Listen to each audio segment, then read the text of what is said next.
Top 50 pentester interview questions along with their answers. What is penetration testing?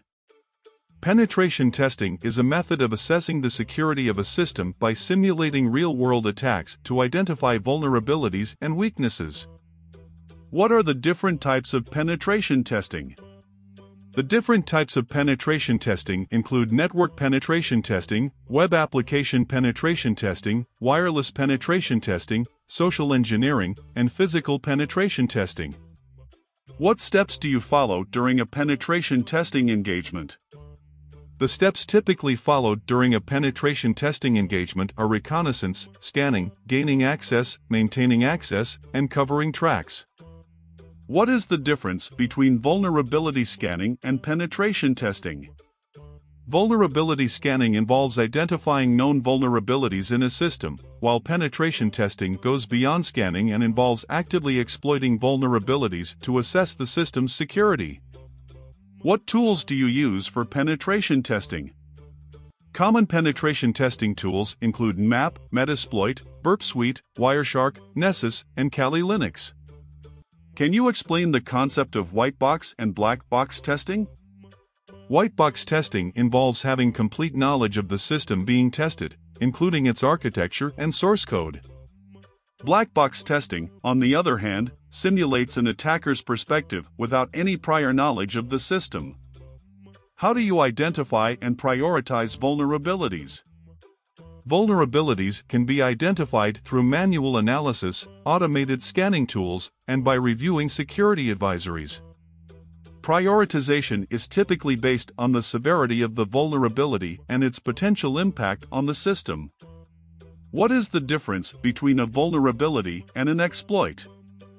A vulnerability is a weakness in a system that can be exploited, while an exploit is a piece of code or technique that takes advantage of a vulnerability to gain unauthorized access or perform malicious actions. How do you keep up with the latest security vulnerabilities and exploits?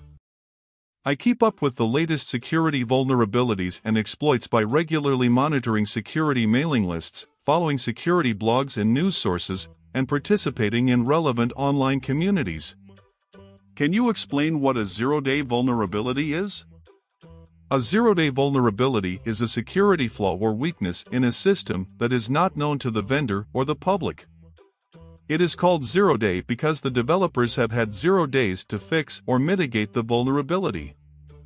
What is the difference between a penetration test and a vulnerability assessment?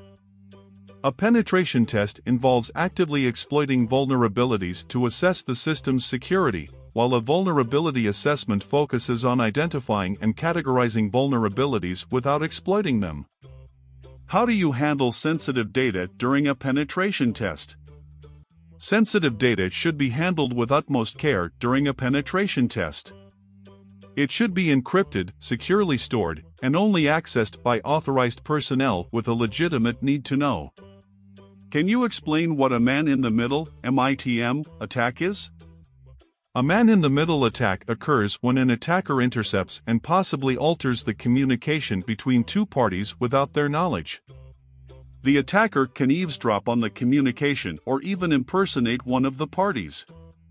Have you ever encountered legal or ethical dilemmas during a penetration test? If yes, how did you handle them? I prioritize ethical conduct during penetration testing engagements.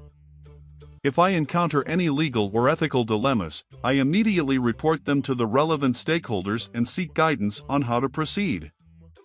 How do you ensure the confidentiality of client information during a penetration test? Client information is treated with strict confidentiality. It is securely stored and accessed only by authorized personnel. Non-disclosure agreements, NDAs, are often in place to protect client information. What steps do you take to ensure the security of your own tools and systems? I ensure the security of my own tools and systems by keeping them updated with the latest patches and security fixes, using strong and unique passwords, enabling two-factor authentication, and regularly scanning for vulnerabilities. Can you explain the concept of defense in depth? Defense in depth is an approach to security that involves implementing multiple layers of security controls to protect against different types of threats. It recognizes that no single security measure is foolproof and relies on redundancy for increased security. How do you handle a situation where a critical vulnerability is discovered during a penetration test? If a critical vulnerability is discovered, I would immediately notify the client or the relevant stakeholders, providing them with detailed information about the vulnerability and recommendations for mitigation. Can you explain what SQL injection is and how it can be prevented? SQL injection is a code injection technique that attackers use to exploit vulnerabilities in a web application's database layer. It can be prevented by using parameterized queries or prepared statements, input validation, and enforcing the principle of least privilege. What is the purpose of a honeypot in a network security setup? A honeypot is a decoy system designed to attract and deceive attackers. It helps in studying their techniques, gathering information about their intentions, and diverting their attention from critical systems. How do you approach social engineering as part of a penetration test? Social engineering involves manipulating people to gain unauthorized access or divulge sensitive information.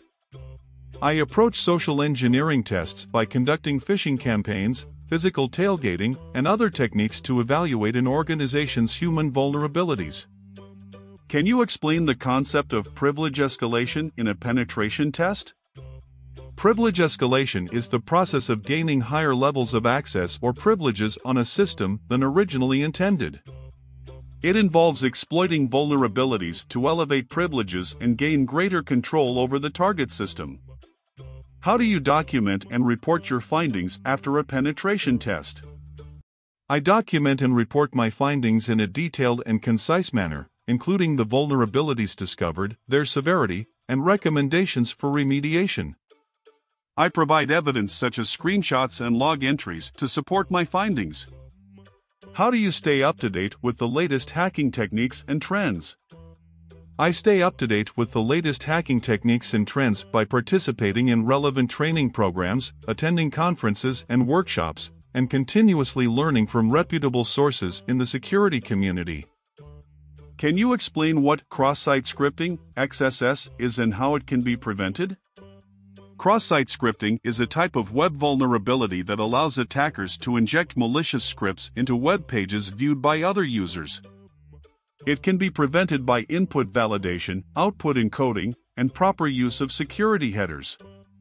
What is a buffer overflow vulnerability and how can it be exploited? A buffer overflow vulnerability occurs when a program tries to store more data in a buffer than it can handle, resulting in data overflow into adjacent memory regions. It can be exploited by injecting malicious code into the overflowing buffer, potentially leading to unauthorized access or system crashes. Can you explain the concept of fuzzing in a penetration testing context? Fuzzing is a technique used to find vulnerabilities by feeding malformed or unexpected input to a target system. It aims to discover flaws in input handling and response behavior that could be exploited by attackers. How do you approach password cracking during a penetration test? Password cracking involves attempting to uncover passwords by various methods such as brute forcing, dictionary attacks, or using rainbow tables. It is done with the client's permission and within legal boundaries. Can you explain the concept of phishing and how it can be prevented? Phishing is a social engineering technique that involves tricking individuals into divulging sensitive information by impersonating a trusted entity. It can be prevented through user awareness training, email filtering, and implementing strong authentication mechanisms. What is the role of threat modeling in a penetration testing engagement? Threat modeling helps identify potential threats and vulnerabilities in a system. It involves analyzing the system's architecture, data flow, and trust boundaries to assess the potential impact of an attack and prioritize security measures.